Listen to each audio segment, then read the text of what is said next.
B J ಪಿಯವ್ರ ಬಗ್ಗೆ ನಾವು ದೇಶ ಪ್ರೇಮಿ ದೇಶ ಬಗ್ಗೆ ಕಲಿಬೇಕಾ? 1947ರಿಂದ 2002ವರೆಗೆ ಜನಗಣಮನ ಹಾಡಲ್ಲ ಅವರು ತಮ್ಮ ಕಚೇರಿಯಲ್ಲಿ, ನಮ್ಮ ರಾಷ್ಟ್ರ ಧ್ವಜವನ್ನು ಹಾರಿಸಲ್ಲ, ಭಗವಧ್ವಜ ಹಾರಿಸ್ತಾರೆ. ಅವ್ರ ಬಗ್ಗೆ ನಾವು ಕಲಿಬೇಕಾ? ನಮ್ಮ ದೇಶಕ್ಕೆ ಸ್ವಾತಂತ್ರ್ಯವನ್ನು ಕೊಟ್ಟಿರುವಂಥ ಇಡೀ ರಾಷ್ಟ್ರದಲ್ಲಿ ಏಕೈಕ ಪಕ್ಷ ಅಂದರೆ ಕಾಂಗ್ರೆಸ್ ಪಕ್ಷ. ನಮ್ಮ ಕಾಂಗ್ರೆಸ್ ಪಕ್ಷಕ್ಕೆ ಸುಮಾರು 137 ವರ್ಷಕ್ಕಿಂತ ಹೆಚ್ಚಿನ ಒಂದು ಇತಿಹಾಸ ಇದೆ. ಯಾರಾದರೂ ಒಬ್ಬರು ಅವರು ಪಕ್ಷದಿಂದ ಸ್ವಾತಂತ್ರ್ಯ ಹೋರಾಟಗಾರರಿದ್ದಾರಾ?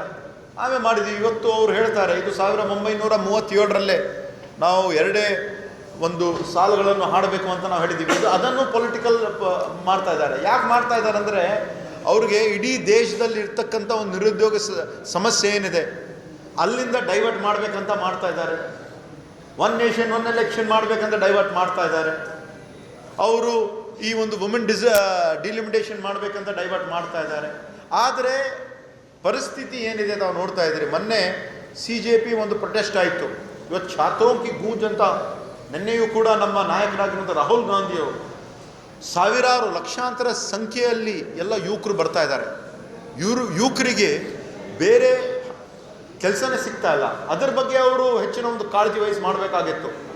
ನಮ್ಮ ದೇಶದ ಪ್ರಧಾನಮಂತ್ರಿಯವರು 2014ರಲ್ಲಿ ಅಧಿಕಾರಕ್ಕೆ ಬಂದಾಗ ಅವ್ರು ಏನು ಹೇಳಿದ್ರು, ನಾವು ಪ್ರತಿ ವರ್ಷ 2 ಕೋಟಿ ಜನರಿಗೆ ಉದ್ಯೋಗ ಸೃಷ್ಟಿ ಮಾಡ್ತೀವಿ ಅಂತ ಹೇಳಿದ್ರೆ 24 ಕೋಟಿ ಈ ಸಮಸ್ಯೆನೇ ಇರ್ತಿರಲಿಲ್ಲ.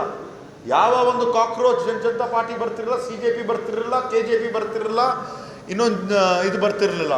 ಆದರೆ ಪರಿಸ್ಥಿತಿ ಆ ಥರ ನಿರ್ಮಾಣ ಆಗಿ ಅವರೇ ಒಬ್ಬ ಧರ್ಮೇಂದ್ರ ಪ್ರಧಾನ್ ಅಂತ ಅವರು ಶಿಕ್ಷಣ ಸಚಿವರು ರಾಜೀನಾಮೆ ಕೊಡ್ತಕ್ಕಂಥ ಪರಿಸ್ಥಿತಿ ನಿರ್ಮಾಣ ಆಗಿದೆ. ಯಾಕಂದರೆ ಜನರು ಗೊತ್ತಾಗಿದೆ ಅವರು ಮಾಡ್ತಕ್ಕಂಥ ಕೆಲಸ ಕಾರ್ಯಗಳನ್ನು ಕೇವಲ ಜನರಿಗೆ ಮುಟ್ತಕ್ಕಂಥ ಯಾವುದು ಕೆಲಸ ಆಗ್ತಾ ಇಲ್ಲ.